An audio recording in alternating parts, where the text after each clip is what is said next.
Hello everyone, আসসালামু আলাইকুম।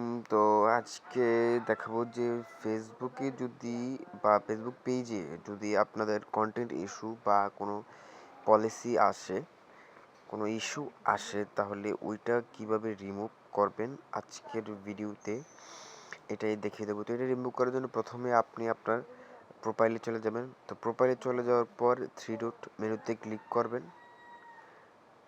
Three dot মেনুতে ক্লিক করার পর আপনি নিচে এসে প্রোফাইলের লিঙ্কটা কপি করে নেবেন।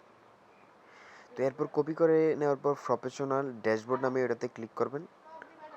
ওটাতে ক্লিক করার পর এরপর আপনার প্রোফাইলের আইকন আছে, এই প্রোফাইলের আইকনে আপনি ক্লিক করবেন। করার পর আপনি দেখতে পাচ্ছেন এখানে ইস্যু দেখাচ্ছে। তো এইখানে ইস্যুটার উপরে আবার ক্লিক করবেন। ক্লিক করার পর আপনি এইখান থেকে একটা স্ক্রিনশট নেবেন। স্ক্রিনশট নেওয়া হয়ে গেছে।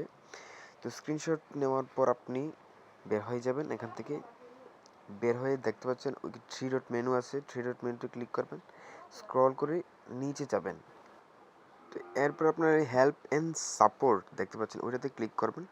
ওটাতে ক্লিক করার পরে দেখতে পাচ্ছেন রিপোর্ট আ প্রবলেম, ওটাতে ক্লিক করার পর নিচে আসবেন continue to report a problem, এটাতে ক্লিক করবেন।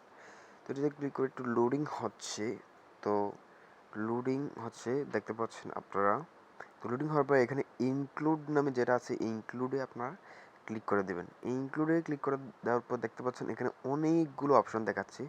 তো এখানে গ্রুপ, পেজ, মেসেজ, আপনার কোন জায়গায় সমস্যা, পেজ। তো আমার এখানে প্রোফাইলে সমস্যা, তো আমি এই জন্য প্রোফাইলে ক্লিক করব।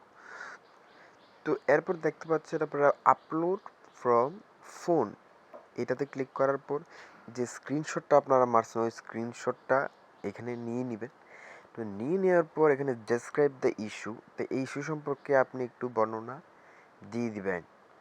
তো এই ইস্যু সম্পর্কে যে বর্ণনা দিবেন এটা একটু ভালো করে লিখবেন এবং ইংলিশে কনভার্ট করে নেবেন। তো এইখানে দেখতে পাচ্ছেন আমি লিঙ্কটা পেস্ট করে দিছি, প্রোফাইলের লিঙ্কটা যেটা কপি করেছিলাম।